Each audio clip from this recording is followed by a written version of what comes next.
Hello, I'm Waqar Rizvi, and this is Scope.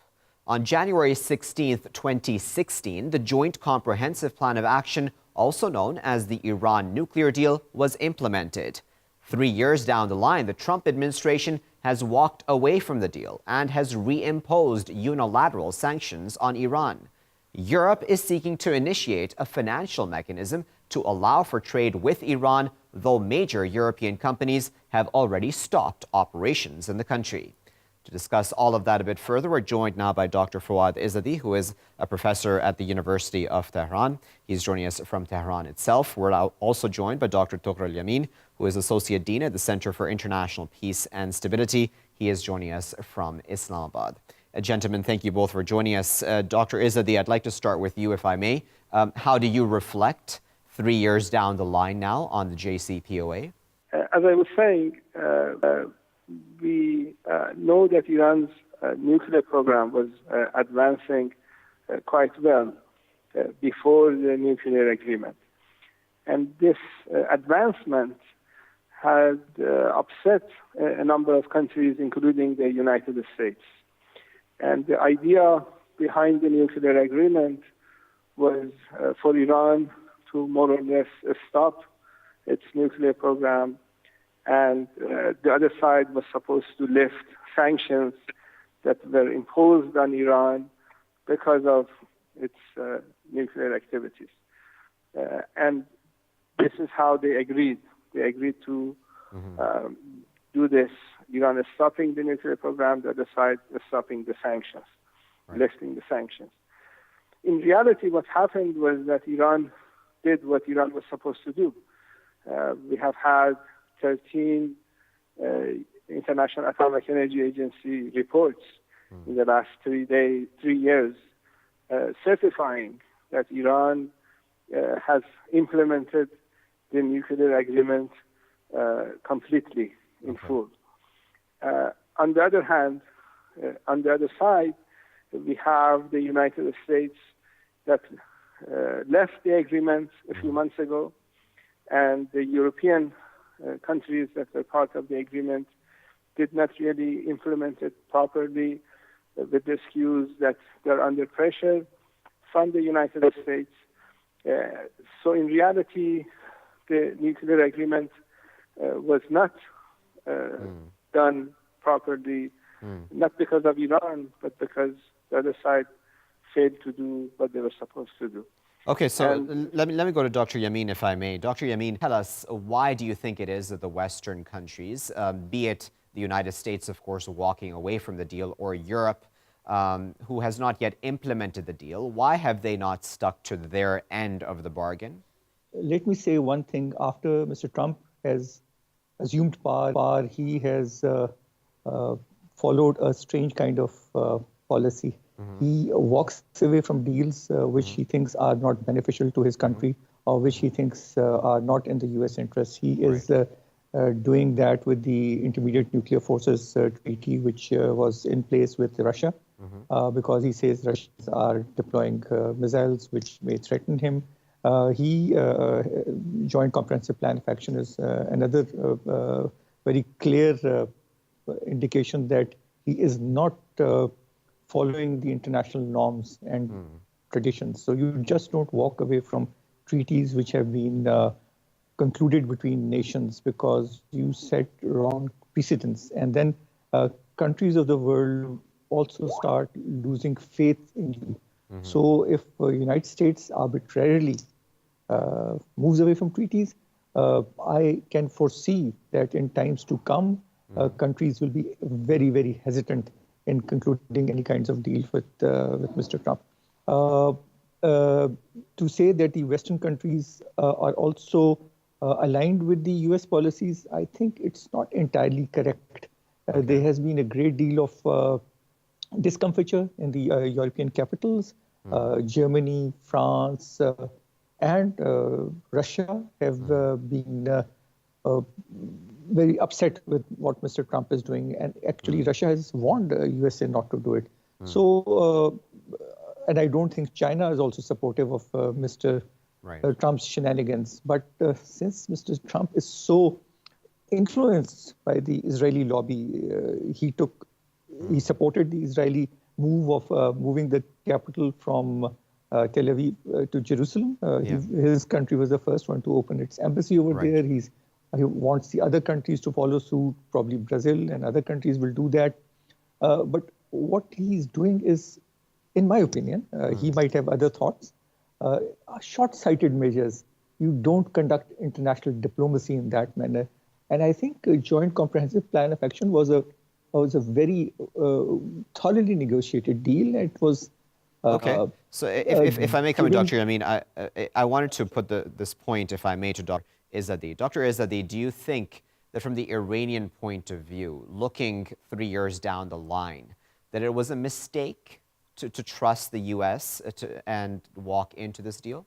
Yes, trusting U.S. is obviously a mistake, not only for Iran, but for anybody else. But we have seen in U.S. history that countries that trusted the United States generally did not get anything they expected from the United States.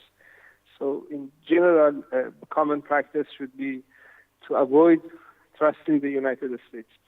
What happened with regard to Iran's nuclear program was that the agreement that the countries signed basically tried to make sure that all parties follow through with the commitments that they had. So if you pose this question to people in Iran's foreign ministry, that why did you trust the United States? The answer they would give you is that we did not trust the United States. We had an agreement, and based on that agreement, the U.S. and Iran were supposed to do a number of things. And this is why the U.S. got out of the agreement, because they realized they cannot implement the agreement. So the argument that in Iran's foreign ministry they would give you is that our agreement with the United States and P5+1 was not based on trust. It was based on obligations that everybody agreed to implement. Obviously, we can have the second question, and the second question would be, why can't you go back to the agreement and punish the United States for getting out? And there is no good answer for the second question, because the agreement, although it became part of international law, after the agreement, it went to the United Nations, and the Resolution 2231 is what the nuclear agreement is. Nuclear agreement is part of Resolution 2231. And the United States, as a member of the United Nations and also a member of the Security Council, is supposed to follow UN resolutions. So what the U.S. has done is that, although they are a member of the Security Council, they have violated a UN resolution. And not only that, they are punishing any country that wants to implement the UN resolution. Okay, so talking about UN resolutions, Dr. Yamin, you may well know, and I'm sure, about the U.S. accusation, in fact, towards Iran. When it comes to UN Security Council resolutions, the Americans say that the ballistic missiles program that Iran currently has, and its tests as it's recently carried out even in December, that those are all in fact against, of course, the spirit of this deal, the JCPOA, where it said that Iran would not make missiles that would be capable of carrying nuclear warheads, or missiles for that purpose at the very least. Do you think that Iran has also violated its end of the bargain, specifically on that point? As far as firing of the ballistic missile is concerned, even if they're in violation, there are always mechanisms. If there is objection that you are not abiding by the new treaty, you could have talked to each other instead of imposing fresh sanctions. So this was a very abrupt way of handling diplomacy. I don't think you do it. If you could have a JCPOA, you could have additions to that. You could have additional protocols. in which if the countries who had, it's not only the United States of America, it was P5+1. If other countries also agree to these allegations, you could bring the Iranians again back to the table and tell them, hey, you are not behaving yourselves, so please do not do that. And if they have proof that they are not violating the treaty, they'll prove it. Otherwise, they'll say, okay, we'll stand back. We won't do it. So there are ways to. Usually, there are violations. For example, there are violations in this Basin Treaty, and Pakistan raises objections. Many times, our objections go to international courts. So there's always arbitration. There are always international judicial mechanisms through which you solve these irritants to a treaty. So they could have done it, in my opinion. Okay, so Dr. Izadi, let's talk about the ballistic missile program, because as you know, Dr. Izadi, even now the Europeans are talking about that as well. And that is becoming slowly, or has already become, a major sticking point in how Europe is dealing with the JCPOA right now. How do you feel about the ballistic missile issue? We don't have any internationally agreed upon convention that limits a country's ballistic missiles. So you can have ballistic missiles as many as you want, as big as you want. You don't have any limitations on range. You don't have any limitations on warhead. There are no limitations. We have this agreement among a number of Western countries called Missile Technology Control Regime, MTCR. And this agreement is not an internationally agreed upon agreement. It's not something that the UN has certified. It's an agreement between a number of Western countries to limit missile technology transfer to non-Western countries, which Iran is not part of MTCR. Iran is not interested in MTCR. Iran will not have any limitations on its ballistic missiles because there is no limitations on having ballistic missiles. We don't want to... Let's leave that as our thought, Dr. Izadi. Right before we go into a break, I have to take a short break here, ladies and gentlemen. Do stay with us, viewers, as we'll be back with Dr. Izadi and Dr. Yamin, and we're going to add another voice to this conversation as well. Stay tuned.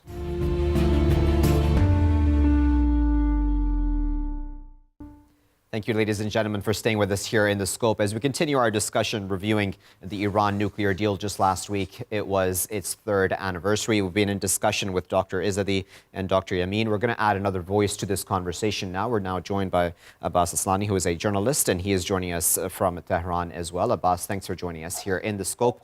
Abbas, how do you reflect on this issue of ballistic missiles, which now seems to be becoming an obstacle even for Europe at this point in time going ahead?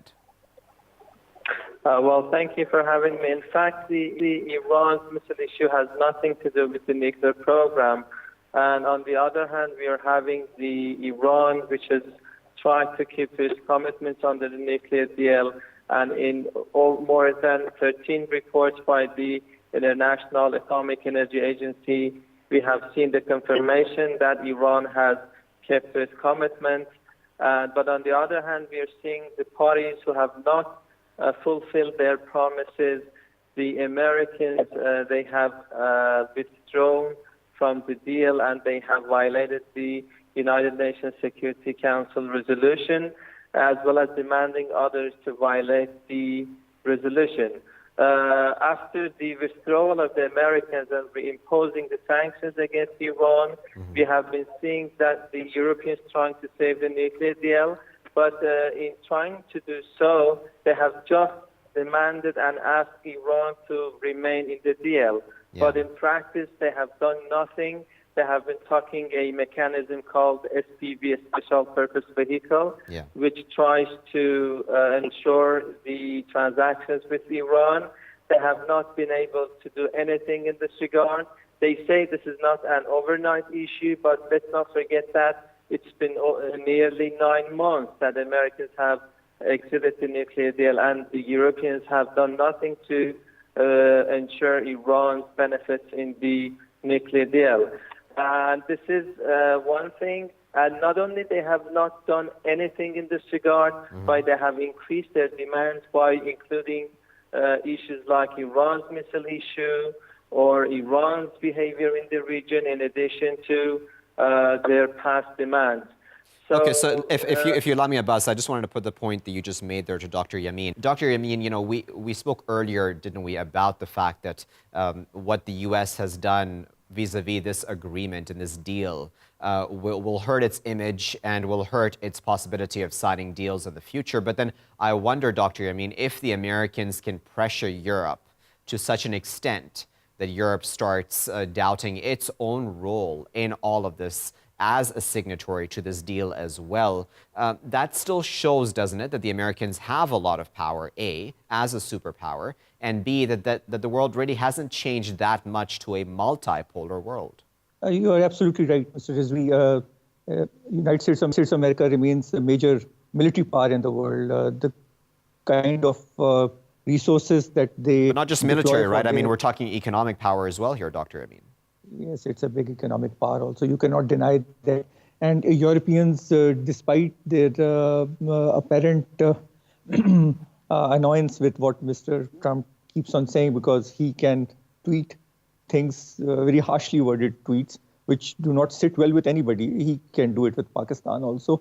So they do not, still they do not want to annoy the United States of America, because they understand that it's a big economic power. They understand that it's a huge military power. It has got 7 fleets, $660 billion worth of defense budget, economic deals. So they will not at the moment try to make the United States of America their enemy. And they have this special mechanism, I keep forgetting the name, the special bus, whatever they call it, to bypass the sanctions that the Americans want to have reimposed on Iran. And also, the U.S. has taken a lenient view of countries who are doing, who are buying oil from Iran. For example, they've given waiver to 8 countries, which includes China, a good friend of ours, and India, not a good friend of ours. All of these countries are buying oil, some on barter. So they understand that they cannot stop countries to completely isolate the Islamic Republic of Iran. But having said that, you see, you cannot totally divorce ballistic missiles from the nuclear program. The ballistic missiles, especially if they are of very long range, they will carry warheads. And nobody can say whether they're carrying conventional warheads or nuclear warheads. And if they do not have nuclear warheads now, they may have nuclear warheads later. So I would say that if the world, or if the United States is upset, or if the United States is alleging that they can use these ballistic missiles for carrying nuclear warheads, you cannot deny them that their fears are not legitimate. Because after all, you need delivery means for your nuclear warheads. You cannot fire them from rifles. You need aircraft, you need missiles, you need... these are the 2 basic things that you can do. And missiles can be launched from submarines, from ships, from aircraft, whatever. So you cannot totally divorce. If you say that ballistic missiles have no connection with nuclear weapons, I would beg to disagree with my friends in Tehran. Okay, so Dr. Izadi, I wanted to get your response, of course, to that point that Dr. Yamin there just made at the end, and of course also about this issue of oil and Iran's ability to export oil. Yes, the United States has given a waiver to a number of countries, but reports say that going ahead, those waivers may not be renewed for all of the above countries, that the U.S. will seek to up the pressure as supply may possibly be made up from other countries, a part of OPEC or otherwise. Do you think Iran is on thin ice when it comes to that issue as well? With regard to Iran's ballistic missiles, the United States likes to link Iran's ballistic missile program to its nuclear program. But whatever U.S. likes doesn't mean we have to repeat. The fact is that Iran needs to be able to defend itself, because Iran does not want to become another Afghanistan or another Iraq. Iran is a powerful country militarily, and as long as Iran is powerful militarily, Iran can rest assured that a military confrontation with the United States is not in the cards. So Iran will continue to have comprehensive ballistic missile program. Yes, you can use ballistic missiles to carry a nuclear warhead. But you should remember that Iran has more or less stopped its nuclear program 3 years ago after the nuclear agreement.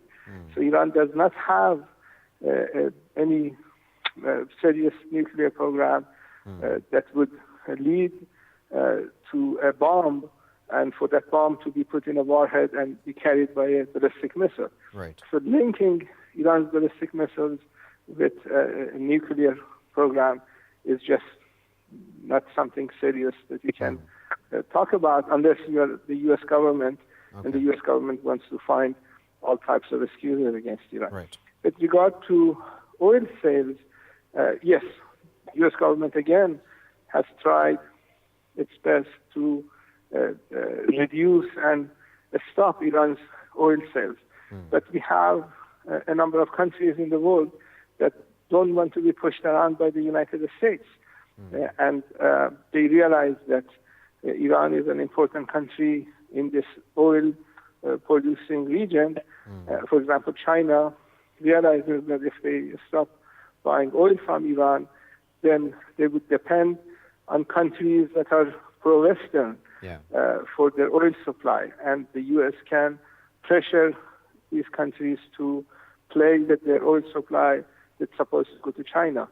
So they look at Iran as an independent country that can be a source of energy and a country that's not under Okay, so let me pick up on that point you just made, Dr. Abbas, you know, we say that, yes, a lot of countries want to stand by Iran as an independent country, but when it comes to the economics, the hard facts, wouldn't every country, wouldn't every company, and we've seen European companies already leaving Iran, such as Boeing and Airbus, pardon me, and others who have signed deals as well, wouldn't they prefer the U.S. over Iran, considering the U.S. is just a larger market? It makes sense, doesn't it, for a business or for countries to prefer the U.S. over Iran, Abbas?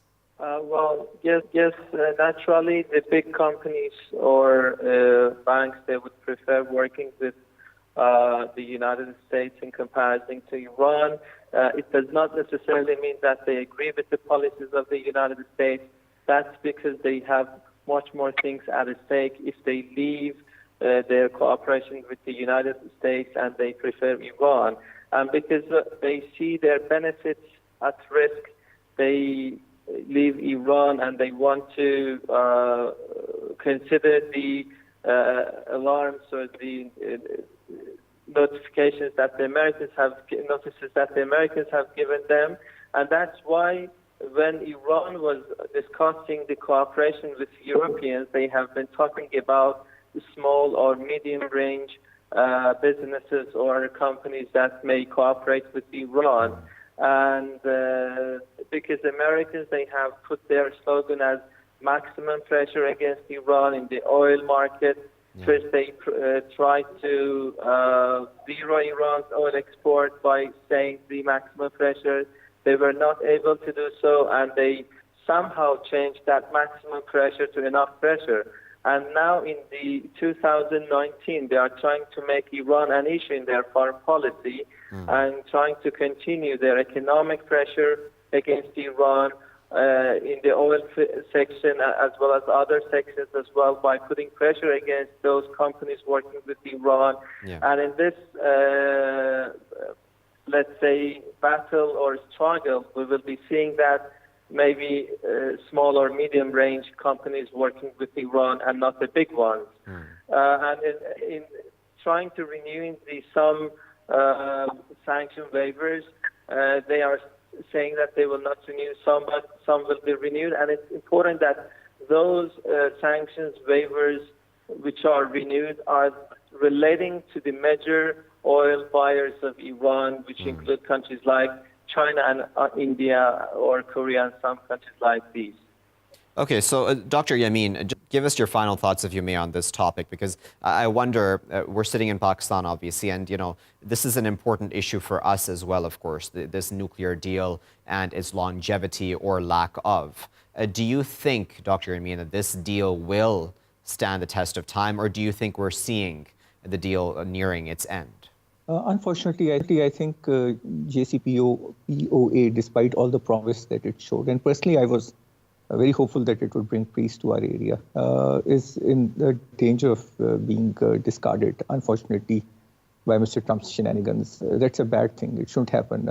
Personally, my personal opinion, I would like that this area of ours should remain peaceful. Currently, Middle East is in a turmoil, and Iran is at loggerheads with the Arabs and the USA and Israel.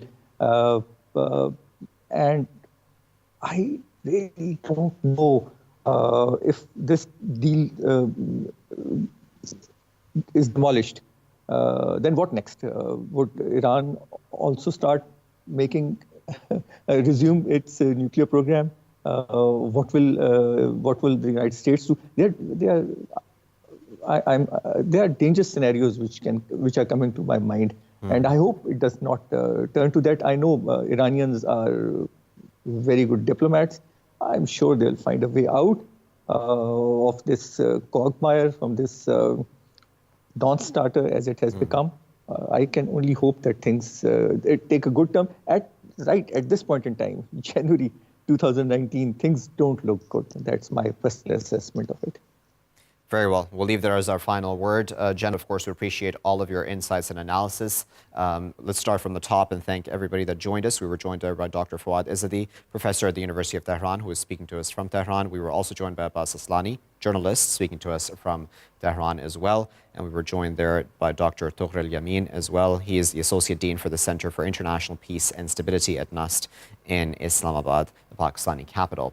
Now, viewers, as all of our guests spoke about, there are various aspects to this Iran nuclear deal. Now, what is becoming more of an issue, apart from just the nuclear energy program of Iran, is that of its ballistic missiles, as well as its other activities, which the Europeans and Americans have spoken about now on a regular basis as obstacles to this deal. On the other hand, of course, the Iranians can point to the Americans walking away from the deal, A, and B, the Europeans not upholding their end of the bargain, their end of the deal, not encouraging major companies to remain within Iran, in talking about financial mechanisms that may ease trade, but those have not yet been implemented and brought up. So we'll have to wait and see how all of that plays out. 3 years into this deal, will there be a 4th anniversary for this deal? Many doubts exist about that. We'll keep a close eye on that situation there vis-a-vis the Iran nuclear deal here in the scope. But don't go anywhere, though. I'll be back after a short break with our next segment. Thank you for staying with us, ladies and gentlemen. In this segment, we're going to discuss an Irish bill which is seeking to ban the purchase of all goods and services from illegal Israeli settlements, which is moving closer to becoming law. Now, the symbolic value of this move adds impetus to the boycott, divestment, and sanctions movement, which seeks to pressure Israel over its activities throughout the occupied territories. Israel says this is thinly veiled anti-Semitism. To discuss all of this a bit further, we're joined now by Mr. Niall Collins, who is an Irish Fianna Fáil politician. He's joining us now from Limerick in Ireland. Niall, thanks for joining us and for your time. Tell us, Niall, why this bill was tabled to begin with. Why do Irish politicians feel that they need to take this initiative at this time? Well, the bill as it's drafted, it really pertains to what are called occupied territories anywhere in the world. Now, needless to say, I suppose the best example of an occupied territory is in Palestine. So Israel has a keen interest in opposing this bill. Effectively, what this piece of draft legislation sets out to achieve is the banning of the importation and the sale or trade in any goods or services which originate from an illegal occupied territory. And the bill, I suppose, it is fair to say from an Israeli perspective, it's quite controversial. They are putting up a big opposition to the bill. And the Parliament has discussed the bill on a number of occasions. We have in Ireland what's called a bicameral system. We have two chambers in Parliament. Right. We have the Senate and we have the Dáil. And the Senate is our upper house. That has passed the bill. And the Dáil now, which is the main Parliament chamber, has now commenced its deliberations on the bill this week. So there's 5 stages in the legislative process in the main Parliament, and the second stage was taken this week, and the bill passed second stage by a margin of about 78 votes to 43. Right. I suppose it's fair to say there's big support in the Parliament for the bill, and there's very popular support amongst the Irish public for the bill also. And why do you think that, if I may come in, Niall, why do you think that is? Sure. Why is there support for such a bill? Because, it does stand out, doesn't it? Especially Ireland, if I may. Because, when we're talking about Palestine in general and the Palestinian cause, and we can talk about various atrocities, why is it that Ireland and the Irish people really do speak up a lot about that? What exactly is unique in that situation that's in that society there, that there is this feeling that they need to speak up about such things? Okay, it has popular support. I suppose we have a history of occupation in our own country. That's the first point. But secondly, the Irish people have a very deeply held sense of right and wrong. And effectively, an illegal occupied territory, which is defined in international law, is basically one state moving in unilaterally and confiscating land off another state and using that land for economic purposes, to generate income, to generate wealth, exploiting the land, developing the land, farming the land. And that is, at its most basic, that's wrong and shouldn't be condoned by the international community.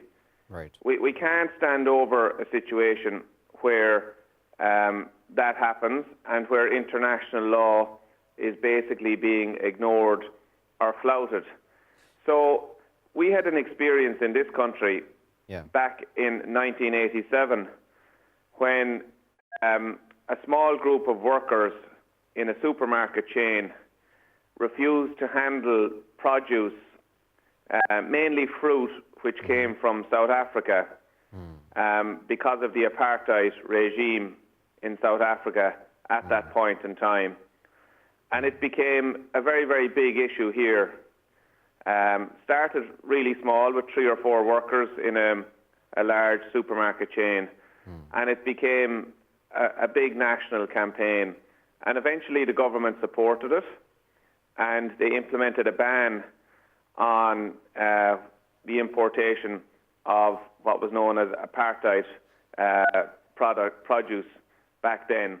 Okay, so now I get that there are precedents for this, and if you allow me, I wanted to ask you as well about what this means about EU law, because you spoke there about international law, but then Ireland obviously is a part of the European Union and needs to respect its laws. Now, within EU rules, and this is something that a lot of Israeli media have been picking up on in reaction to this bill going forth, is that the EU rules say that you're part of a single market, obviously, there in the Republic of Ireland, and the passage of this bill, if that does occur, of course, would put Ireland in breach of EU law, in fact, and then your country would have to pay fines for that. Do you think the Irish people and Irish government are willing to do that? Okay, well, the government is opposing, the Irish government is opposed to this legislation presently. They say, the government says that on the advice of their Attorney General, who's their legal officer, that the bill contravenes European law in that trade policy is an exclusive EU competence and that we are part of the EU. That's what the government is saying and citing as their reason for opposing it.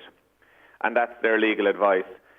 There has been a lot of legal advice offered to the contrary, to us and to the other political parties who are supporting the passage of this bill, that there is what's known as a public policy exception to that EU rule that trade competence is an EU exclusive, and that a state can't act unilaterally.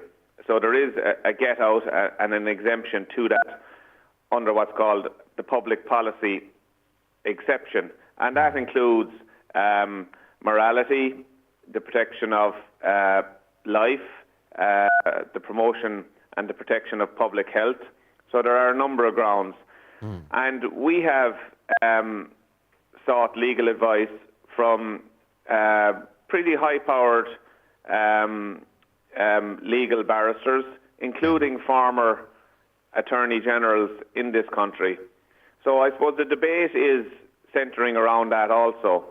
Now, if the legislation makes it through the Irish Parliament, it's quite possible that the EU will challenge the legislation to the European Court of Justice. The government will try at the next stage to block the legislation with what's called a money message. A money message is where a piece of legislation creates an additional charge, financial charge, on the government to implement it. So there's a bit of a debate about that aspect also, where the government may try to block it using that tactic. Niall, because I know that you have to leave us soon. I know you have a busy schedule ahead today. I wanted to just, if you allow me, get your final thoughts on one point which I wanted to get your response to, and that is, of course, about many Israeli analysts and even Israeli officials saying that this move is anti-Semitic. And, of course, I want your response to that. And secondly, do you think that the Republic of Ireland at some point in time may even recognize a state of Palestine? Absolutely. That is going to happen, recognising the state of Palestine. All the parties within the Irish Parliament agree that the state of Palestine should be recognised. Really, I suppose I'm at a loss why we haven't done it so far. I think it will happen pretty soon.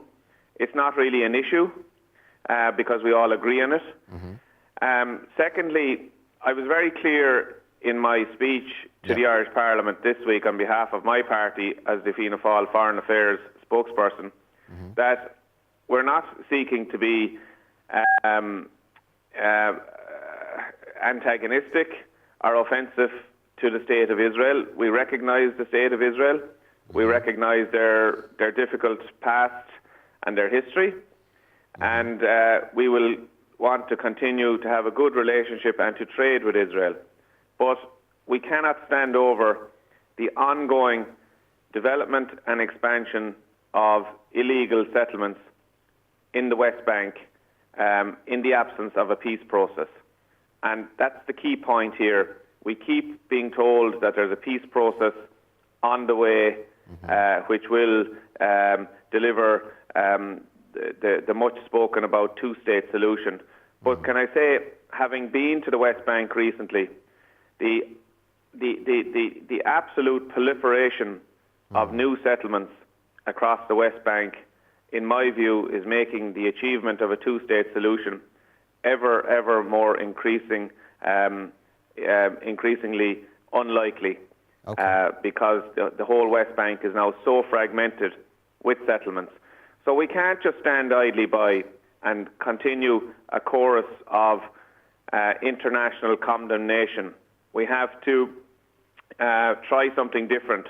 And this is a small but powerful piece of legislation which may generate a bigger international conversation like we had in this country in 1987 with the importation or the ceasing of importation of fruit because of apartheid from South Africa.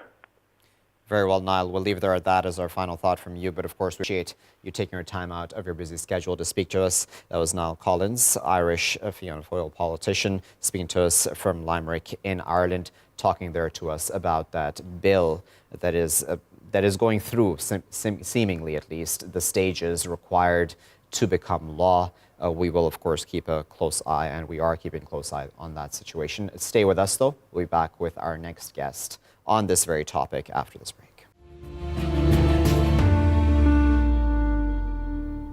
Thank you for staying with us, ladies and gentlemen, as we continue to discuss that bill that the Irish Parliament has put forth, which will likely become law, about banning the purchase of goods and services from all illegal Israeli settlements. Let's continue that discussion. We're now joined by Muslim Imran, who is the president of the Palestinian Cultural Organization Malaysia, the PCOM.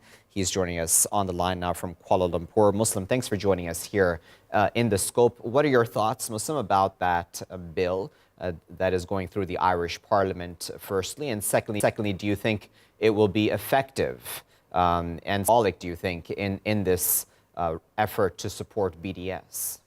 This new Irish move is a confirmation of the trend, the international trend to support Palestinian struggle for freedom.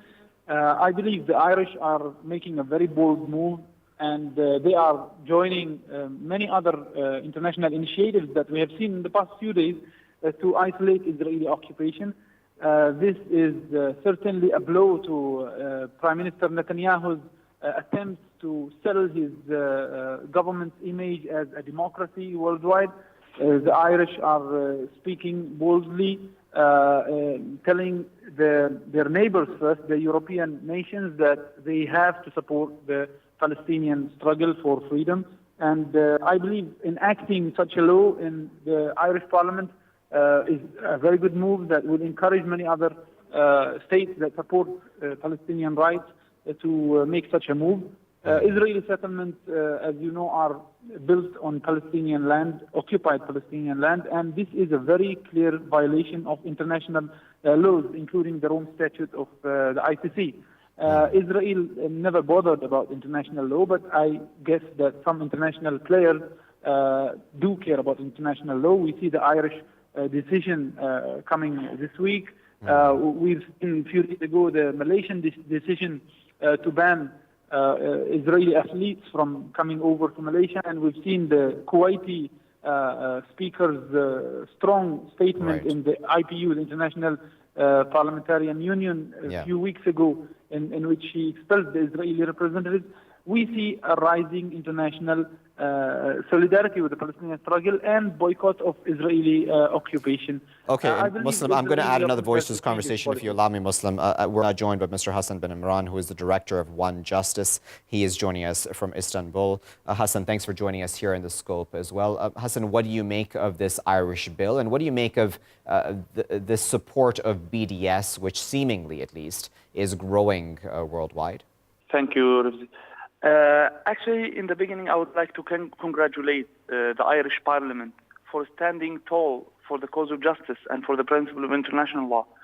They defied all the threats of punitive actions by Israel or by the U.S., which has, delegitimized the BDS, or even by the EU, and stood and made it clear that international law is above everybody, and Israel has to come to its senses, abide by international law. The Irish Parliament is quite aware of the difficulties and the challenges standing in the face of such a bill.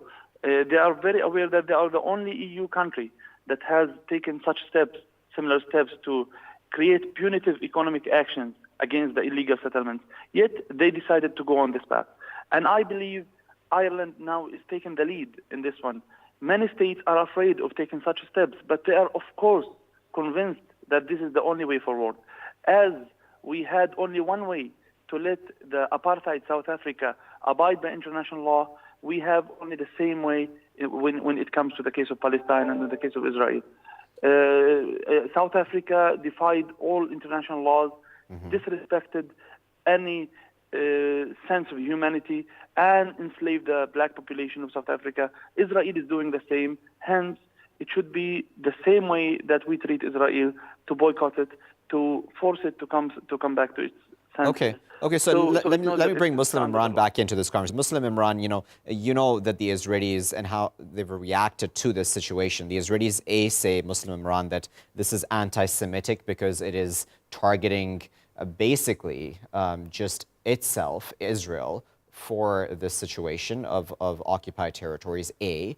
And B, Israel also says that this will not further chances for peace. How do you respond to that, Muslim Imran?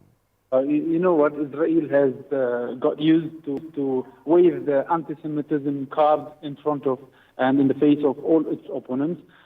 This current Israeli government is violating each and every international law that has to do with occupied land. They're transferring populations in the West Bank. They have 750,000 illegal Israeli settlements in the West Bank.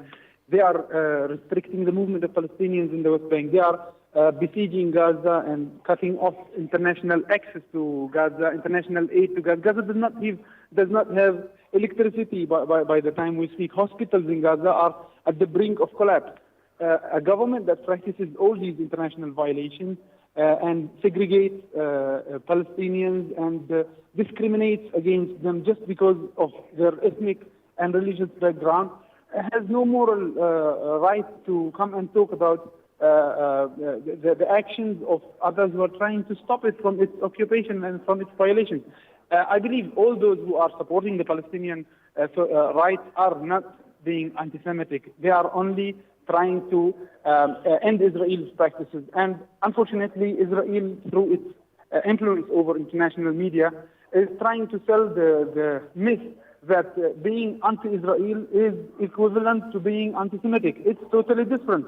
The struggle for independence in Palestine is supported by liberal Jews in the United States. It's supported by many significant Jewish individuals worldwide. You talk about Jewish individuals, and you talk about even some post-Zionist Israelis like Professor Ilan Pappé, who is a well-known writer who describes Israel's crimes as they are. What we are facing in Palestine is an apartheid regime. People have the right. Just because we're running out of time, Muslim, I'm going to interrupt you just because we're running out of Muslim. I want to give the final word, if just very, very quickly, Hassan, in under a minute, if you can. Just tell us about, do you think that such moves by the Irish Parliament and other countries that may follow, is this good for peace in Palestine? To be honest, I don't know what's good for peace right now when it comes to in the case of Palestine. Like, Palestinians have done everything possible. They even given up on said, like, the Palestinian negotiator has been extremely so lenient in the peace negotiations. Yet what Palestinians got is Palestine shrinking. Right now, Palestinians in both West Bank and Gaza, or what remained of the Palestinians in Palestine, in West Bank and Gaza, live over less than 4% of the land of Palestine that was under the British mandate. You can imagine this. Palestinians have lost everything. They have tried the cause of peace. They have tried all possible means, and nothing seems to be working for them. Okay. So asking what's good for the cause of peace of Palestine, I think in the beginning we should bring two parties who are really convinced in peace. One party, which is the Palestinians, they have nothing to offer because they basically have nothing. They are deprived.